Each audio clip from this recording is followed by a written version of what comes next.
Leveled up fried chicken? Alam niyo bang menu chicken and tawon being served in curated sauces? Intriguing, right? Naintriga nga din ako kaya tinry ko na agad. Ang Chicken United.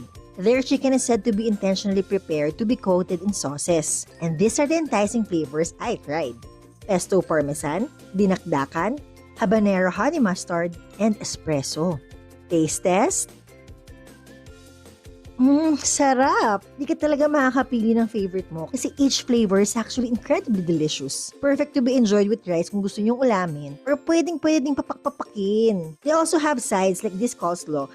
Meron din pala silang dinakdakan burger na panalo din ng lasa from its bread to its juicy chicken and tasty dinakdakan sauce. Kung natatakam ka na, try mo na din tong Chicken United. They have physical stores in Taguig and Marikina or you can order via Burp Central, Grab Food, or Food Panda.